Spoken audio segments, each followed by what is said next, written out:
global news update on top Accolade News. The headlines: Columbia University pays $200 million to restore federal funding.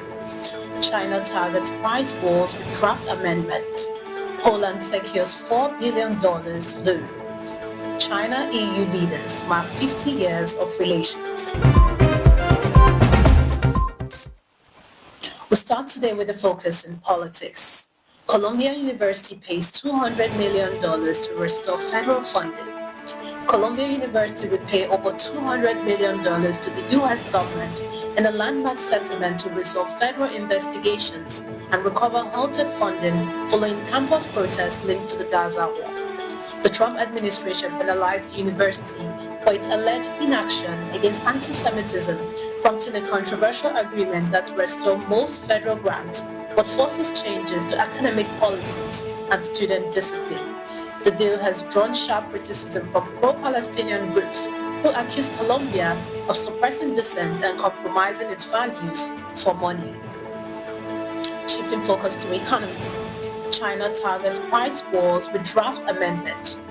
China has unveiled a draft amendment in its pricing law in a bid to rein in cutthroat price wars and unfair competition among firms as the country battles prolonged deflationary pressures. The proposed changes, released by the National Development and Reform Commission, aims to prohibit companies from selling below cost without legitimate reason, using technology to manipulate prices or coercing others into fair pricing practices.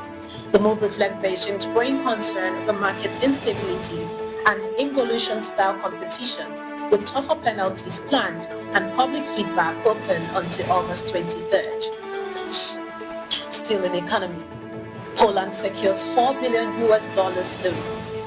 Poland has received a $4 billion loan guarantee from the United States to help finance its fast-track military modernization program, the Defense Ministry announced on Thursday. The deal comes as Poland wraps up defense spending in response to growing regional threats and Russia's ongoing war in Ukraine. With over $11 billion in U.S. defense financing since 2022, Poland has invested heavily in advanced systems like Patriot missiles.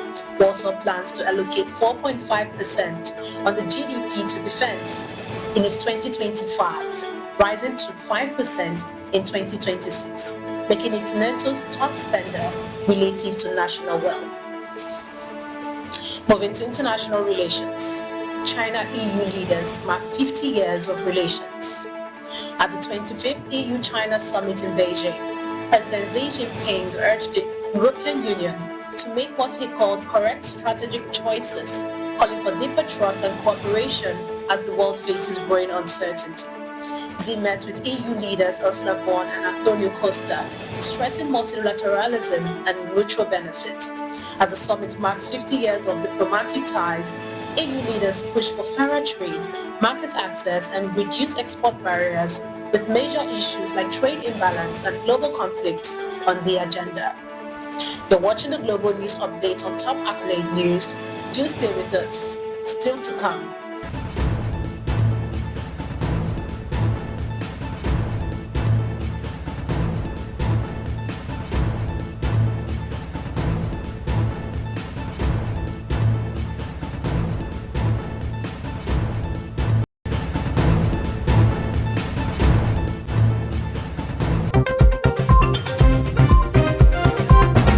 Thanks for staying with us.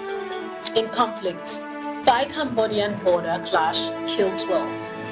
12 people, mostly civilians, have been killed in violent clashes between Thai and Cambodian troops along their disputed border, marking the deadliest escalation in years of tension over a centuries-old territorial dispute. Thailand accuses Cambodia of launching rocket attacks and triggering the conflict with drone surveillance, while Cambodia blames Thailand for advancing on a sacred temple site.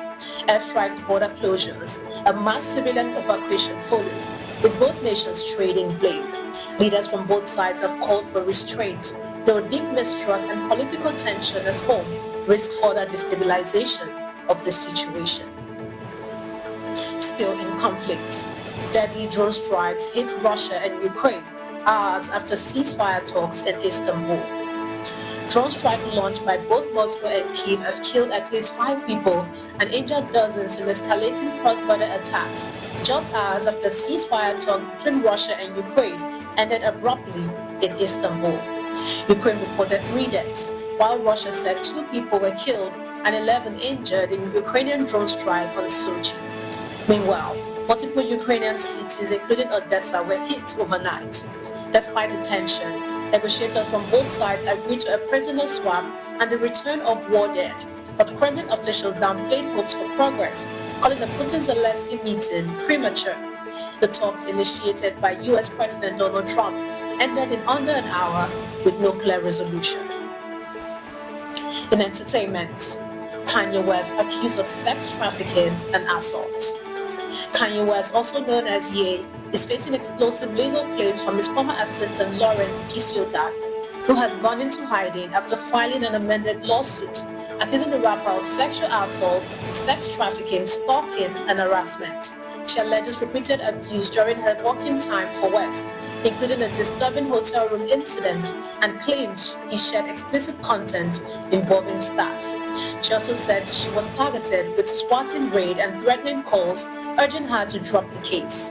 While West denies the allegation and dismisses them as fantasy fiction, the civil case is set to return to court next month.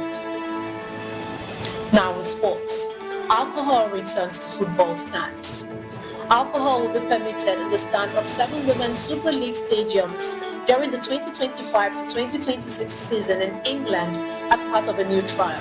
The ban, originally imposed in 1985 to curb hooliganism in men's football, does not apply to women's game, which has grown popularity and is known for its family-friendly atmosphere.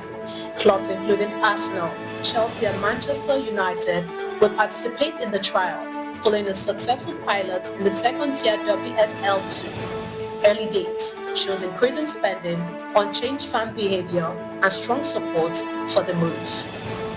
That concludes our global news update for today.